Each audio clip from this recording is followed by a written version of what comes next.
আলহামদুলিল্লাহি রাব্বিল আলামিন ওয়াসসালাতু ওয়াসসালামু আলা সাইয়্যিদিল আমবিয়াই ওয়াল মুরসালিন ওয়া আলা আলিহি ওয়া আসহাবিহি আজমাইন। আম্মা বা'দ। প্রশ্ন উত্তরের দ্বিতীয় পর্বে আপনাদের সকলকে জানাই আসসালামু আলাইকুম ওয়া রাহমাতুল্লাহি ওয়া বারাকাতুহু। আমরা আলোচনা করেছিলাম প্রচলিত জমি বন্ধক দেওয়া জায়েজ কি জায়েজ নয়, এই বিষয়ে আলোচনা প্রসঙ্গে আমরা গত ভিডিওতে আলোচনা করেছিলাম ঋণ নেওয়া সম্পর্কে। তার সারাংশ ছিল এই যে স্বাভাবিক অবস্থায় ঋণ নেওয়া ঠিক নয়, ঋণ নেওয়া থেকে বাঁচার চেষ্টা করা দরকার। তবে যদি প্রয়োজনবশত ঋণ নিতেই হয় তাহলে সর্বপ্রথম তো বিনা সুদে ঋণ নিতে হবে, ঋণ নিয়ে সুদ দেওয়া চলবে না। দ্বিতীয়ত ঋণ পরিশোধের জন্য সময় নির্দিষ্ট করতে হবে এবং সেই নির্দিষ্ট সময়ে অবশ্যই ঋণ পরিশোধ করতে হবে। আজকে আমরা ঋণ দেওয়া সম্পর্কে আলোচনা করব। ঋণ দেওয়া ইসলামে একটা প্রশংসনীয় কাজ।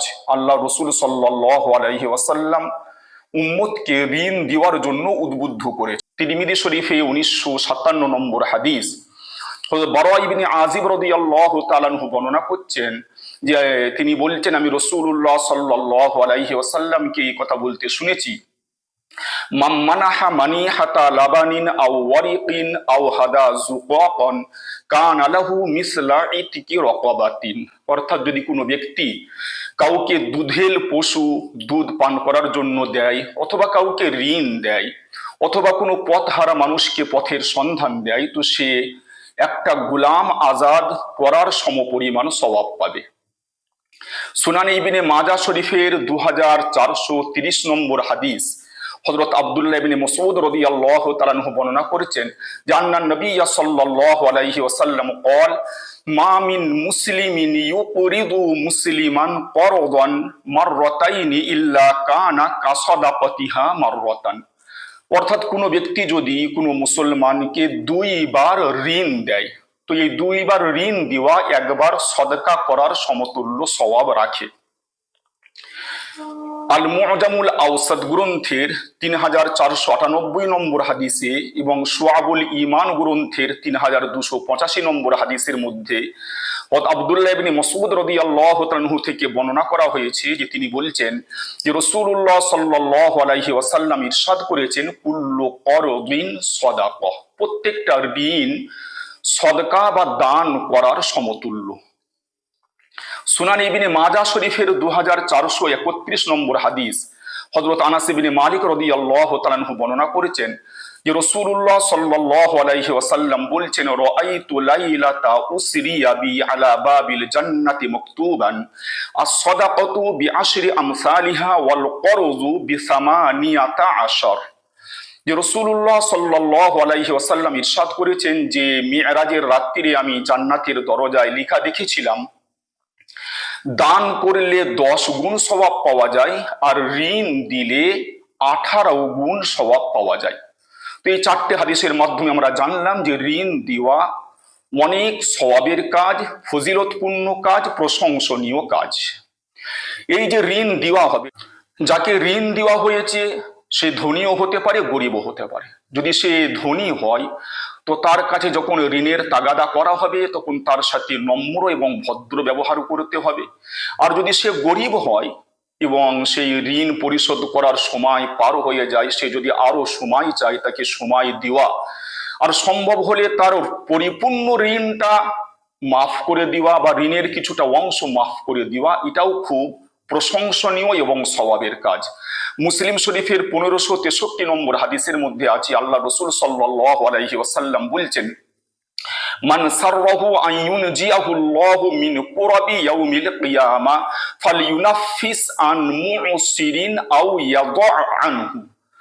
যে ব্যক্তি চায় যে সে কিয়ামতের দিন দুঃখ কষ্ট থেকে মুক্তি পাবে, সে যেন গরিব ব্যক্তিকে, যে ঋণগ্রস্ত গরিব ব্যক্তিকে সময় সুযোগ দেয় অথবা তার ঋণটা মাফ করে দেয়। তাহলে আমরা বুঝতে পারলাম যে ঋণ যখন তাগাদা করা হবে সেই ব্যাপারে ইসলামের নীতিটা কি। কিন্তু একটা জিনিস এখানে আমাদেরকে বিশেষভাবে খেয়াল রাখতে হবে, সেটা এই যে এই ঋণ দেওয়ার যে সওয়াবের কথা বলা হলো বা তার উপরে যে সমস্ত পুরস্কারের কথা বলা হলো, এগুলো তখনই পাওয়া যাবে যখন মানুষ ঋণ দেবে শুধুমাত্র আল্লাহকে রাজি করার জন্য, আল্লাহকে সন্তুষ্ট করার জন্য, নিজের আখিরাতের সওয়াবের জন্য। যদি এই ঋণ দেওয়া হয় দুনিয়ার কোনো মুনাফা অর্জন করার জন্য, দুনিয়ার কোনো স্বার্থ পূরণ করার জন্য, বা দুনিয়াতে কোনো ফায়দা নেওয়ার জন্য, তাহলে কিন্তু এই ঋণ দেওয়াটা সম্পূর্ণ হারাম হয়ে যাবে।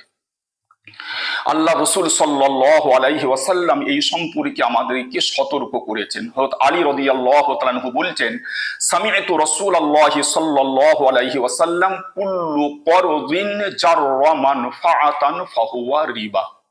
এই হাদিসটি মুসনাদুল হারিস গ্রন্থে 437 নম্বর হাদিস, যে আল্লাহ রসুল সাল্লাল্লাহু আলাইহি ওয়াসাল্লাম ইরশাদ করেছেন, যে ঋণ দিয়ে কোনো রকমের কোনো মুনাফা অর্জন করা হয় সেটাই হচ্ছে সুদ, এবং সুদ সম্পূর্ণ হারাম।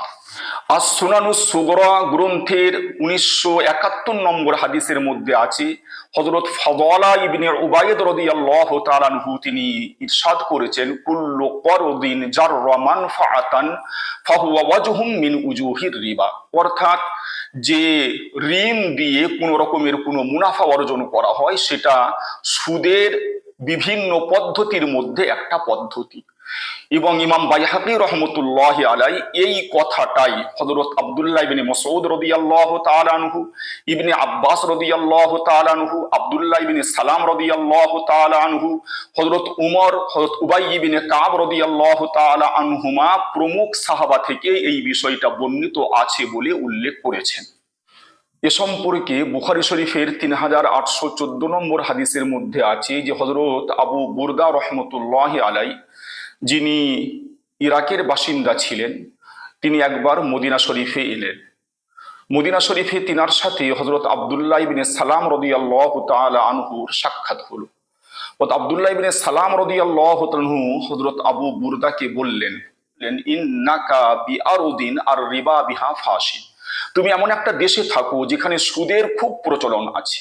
তো ইদা কান আলাকা আলা রাজুলিন হাক্কুন ফাআহদা ইলাইকা হিমলা তিবিনিন আও হিমলা শাঈরিন আও হিমলা কত্তিন ফালা তাখুযুহু ফাইন্নাহু রিবা। যদি তোমার কোনো দাবি কোনো ব্যক্তির উপরে থাকে, অর্থাৎ তুমি যদি কোনো ব্যক্তিকে কোনো রকম কোনো ঋণ দিয়ে থাকো, আর সেই ব্যক্তি তোমাকে একটা সামান্য কুটো বা সামান্য একটা জব অথবা সামান্য ভুসি তোমাকে হাদিয়া স্বরূপ দেয়, তুমি সেটাও গ্রহণ করো না, কিন্তু এটা হচ্ছে সুদ।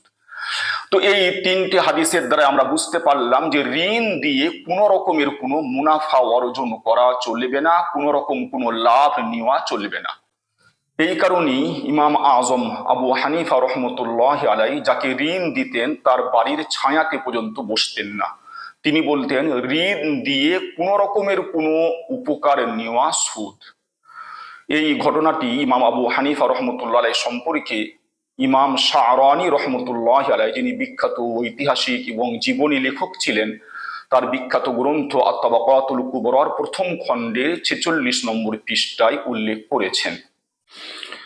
আর একটা বিষয় জানা দরকার যে ঋণ গ্রহীতা যখন ঋণ পরিশোধ করবে তখন তার জন্য ঋণের পরিমাণ থেকে বেশি দেওয়া উত্তম।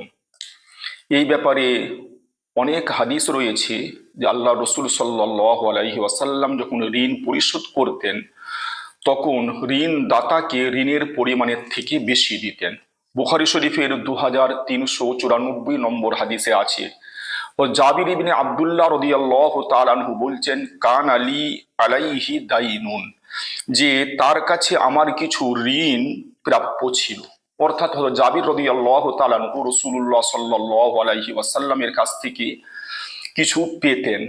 ফাকাদানি ওয়াজাদানি, আল্লাহ রসুল সাল্লাল্লাহু আলাইহি ওয়াসাল্লাম তার প্রাপ্য টাকা পরিশোধ করলেন এবং তার থেকেও অতিরিক্ত দিলেন। এই হাদিসের দ্বারাই বোঝা গেল যে ঋণ পরিশোধ করার সময় ঋণের পরিমাণের থেকে বেশি দেওয়াটা উত্তম। কিন্তু এর জন্য শর্ত হচ্ছে যে ঋণ দেওয়ার সময় কোনো রকমের কোনো শর্ত থাকলে চলবে না। অর্থাৎ যখন ঋণ দাতা যখন ঋণ দিচ্ছে তখন যদি এই শর্ত লাগিয়ে দেয় যে আমি যত টাকা দিচ্ছি তার থেকে আমাকে বেশি দিতে হবে, অথবা সেই সমাজে ঋণ দিয়ে বেশি দেওয়ার প্রচলন থাকে, তাহলে কিন্তু এই ঋণের উপরে বেশি দেওয়া এবং নেওয়া সুদ বলে গণ্য হবে এবং সম্পূর্ণ হারাম হবে। এখানে আরেকটা বিষয় উল্লেখযোগ্য যে ঋণ দিয়ে কোনো সময়ই কোনো রকম সুদ নেওয়া চলবে না, সুদ নেওয়া সম্পূর্ণ হারাম। কিন্তু আমরা গত পর্বে আলোচনা প্রসঙ্গে বলেছিলাম যে বাধ্যবাধকতার সময় ঋণ নিয়ে সুদ দেওয়া চলবে। তার কারণ হচ্ছে এই যে আল্লাহ তাআলা যে সমস্ত জিনিসকে হারাম করেছেন সেই জিনিসগুলোই বাধ্যবাধকতার সময় বা যখন মানুষ অনন্যপায় পর্যায়ে পৌঁছে যায় তখন সেই জিনিসগুলোর উপরে আমল করলে কোনো গুনাহ হয় না বলে আল্লাহ তাআলা নিজে ইরশাদ করেছেন। সূরা বাকারার 173 নম্বর আয়াতের মধ্যে আল্লাহ তাআলা ইরশাদ করেছেন, ইন্নামা হাররামা আলাইকুমুল মাইতাতা ওয়াদ-দামা ওয়া লাহমাল খিনজির ওয়া মা উহিল্লা বিহি লিগাইরিল্লাহ ফামানিজ তুররা গায়রা বাগিন ওয়ালা আদিন ফালা ইসমা আলাই। যে আল্লাহ তাআলা রক্ত, মৃত পশু, শুয়ারের মাংস এবং যে পশুকে আল্লাহ ছাড়া অন্য কারো নামে জবাই করা হয় সেগুলোকে হারাম করেছেন। কিন্তু যদি কোনো ব্যক্তি অনন্যপায় অবস্থায় পৌঁছে যায় এবং তার উদ্দেশ্য মজা ভোগ করা এবং প্রয়োজন অতিরিক্ত ব্যবহার করা না হয় তাহলে সে এই জিনিসগুলো খেতে পারে এই বাধ্যবাধকতার সময় এবং এর কারণে কোনো গুনাহ হবে না। আল্লাহ তাআলা এই চারটে বস্তুকে যেগুলো সম্পূর্ণ হারাম চরম পর্যায়ে বাধ্যবাধকতার সময় এগুলো খেলে আল্লাহ তাআলা নিজে ঘোষণা করেছেন ফালা ইসমা আলাই, তার কোনো গুনাহ হবে না। অতএব বোঝা গেল যে সমস্ত বিষয়গুলো বা জিনিসগুলো হারাম বাধ্যবাধকতার সময় যদি সেইগুলো কেউ গ্রহণ করে তো ইনশাআল্লাহ কোনো গুনাহ হবে না। অতএব যদি কোনো ব্যক্তি ঋণ নেয় এবং এই ঋণ নেওয়ার উপরে তাকে সুদ দিতে হয় এবং সে চরম বাধ্যবাধকতার কারণে ঋণ নিতে বাধ্য হয়, তার একটা উদাহরণ এইরকম, যেমন ধরুন কোনো ব্যক্তি অসুস্থ, তার চিকিৎসার প্রয়োজন এবং তার চিকিৎসার জন্য ধরুন 1,00,000 টাকার দরকার। এখন সে ওই 1,00,000 টাকা কোনো জায়গায় বিনা সুদে পাচ্ছে না এবং তার যে সম্পত্তি আছে সেই সম্পত্তি বিক্রি করবে কোনো ক্রেতা খুঁজে পাচ্ছে না বা ক্রেতা পেলেও ন্যায্য মূল্য পাচ্ছে না। তো এই ধরনের চরম পর্যায়ের বাধ্যবাধকতার সময় তার জন্য সুদের উপরে ঋণ নেওয়ার অবকাশ আছে, ইনশাআল্লাহ এতে কোনো গুনাহ হবে না। কিন্তু এই সুদের উপরে ঋণ নেওয়ার পরেও তাকে যথাশীঘ্র সম্ভব নিজের সম্পদ বিক্রি করে হলেও ওই ঋণটাকে পরিশোধ করে তাকে সুদ থেকে বার হয়ে আসতে হবে। আশা করি আমরা ঋণ দেওয়া এবং নেওয়া সম্পর্কে ইসলামের নীতিমালা মোটামুটি বিস্তারিতভাবে বুঝতে পারলাম। ইনশাআল্লাহ পরের পর্বে আমরা প্রচলিত পদ্ধতিতে জমি বন্ধক রাখা বা জমি বন্ধক সম্পর্কে ইসলামের কি নীতিমালা সে বিষয়ে ইনশাআল্লাহ বিস্তারিত আলোচনা করব। ওয়া আখিরু দাওয়ানা আনিল হামদুলিল্লাহি রাব্বিল আলামিন ওয়াসসালাতু ওয়াসসালামু আলা সাইয়্যিদিল আমবিয়াই ওয়াল মুরসালিন ওয়া আলা আলিহি ওয়া আসহাবিহি আজমাইন।